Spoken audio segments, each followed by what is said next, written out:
Homeopathic physician भी रही हैं एवं डिस्ट्रिक्ट होम्योपैथिक ऑफिसर के रूप से सेवानिवृत्त हुई। साधना की यात्रा उन्होंने बरेली आश्रम में पूजनीय योगी जी महाराज के सानिध्य में आरंभ करी एवं आज भी अनवरत पूर्ण निष्ठा के साथ अपनी साधना में समर्पित हैं।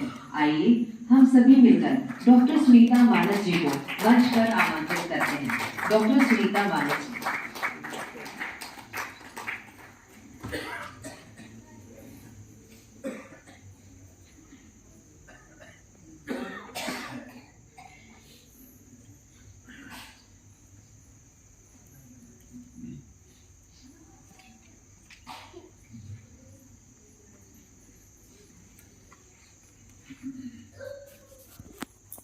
सभी को मेरा राम राम।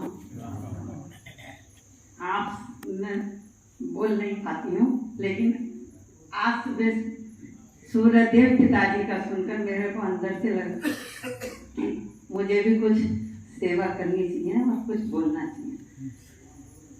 मैं मेरे ससुराल में ही ये साधना होती थी। जब मैं शादी होके गई तो हमारे माता जी पिताजी इस साधना से जुड़े हुए थे और दशांश निकाला करते थे। तो आज मैं आपको बताऊंगी कि बिना समझे साधना करने से मेरे को क्या हुआ। मैंने सुन के ही कि दशांश सब लोग निकालते हैं, तो 60 रुपये महीना जिस दिन से मेरी शादी हुई उस दिन से निकालना चालू कर दिया। लेकिन समझी नहीं थी तो एक डिब्बे में रखते गए और फिर ये सोचा करते थे कि ये ज़्यादा सा हो जाए। तब किसी को हमारे यहाँ एक पंडित जी आया करते थे पाठ करने के लिए, तो बहुत परेशान रहते थे, घर नहीं है ये नहीं है। तो मैं सोचा जब बहुत सारे इकट्ठे हो जाएंगे तब इससे उनको पंडित जी को जमीन या कुछ दिलवा देंगे। लेकिन बिना समझे साधना करने का परिणाम ये हुआ कि 77 में मेरी शादी हुई। 1 फरवरी 79 को मेरे एक बेटी हुई और मैं डॉक्टर थी और मेरे पति भी डॉक्टर थे। तो मैं सोचा जल्दी जल्दी काम निपटाओ तो फिर आगे कमाई करेंगे। तो दूसरी बेटी मेरी हुई 28 सितंबर सन 80 को।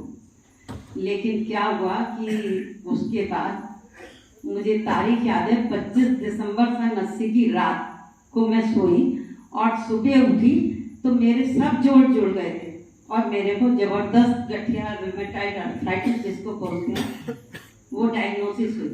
मेरे परिवार में मेरे जेठ जी डॉक्टर, मेरे से छोटा भाई डॉक्टर है, उसका नर्सिंग होम चल रहा है। लेकिन मैं आप सबको बताऊंगी कि योगी जी पहले संत हुए जिन्होंने ये उद्घोष किया कि भोजन में शक्ति नहीं है।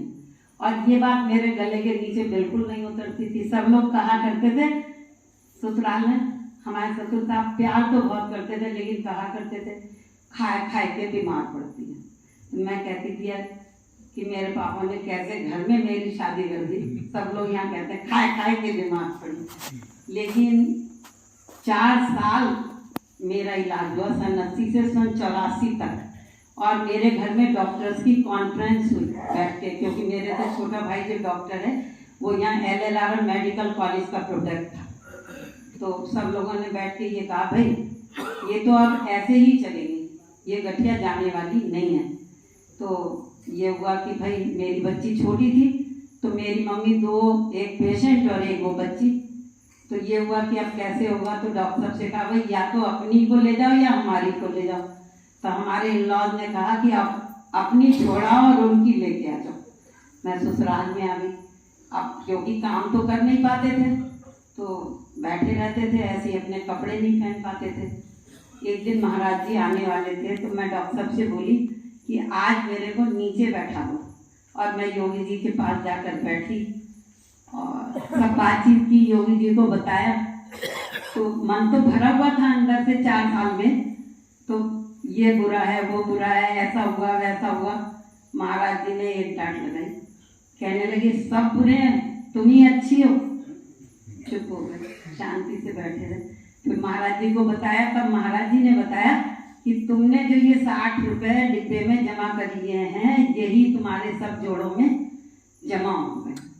और जिस समय महाराज जी ने मुझे बताया तो सबसे पहले महाराज जी ने बताया कि 10 इंद्रियों से 10 गुना सुख चाहते तो 10 का एक ईमानदारी से भगवान का निकालना है।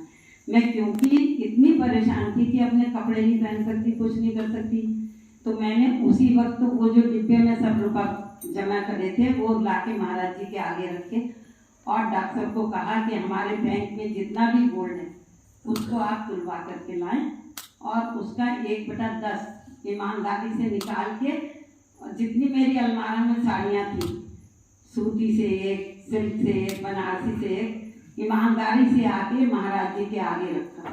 और महाराज जी कहने लगे अब देखो अब होता क्या है।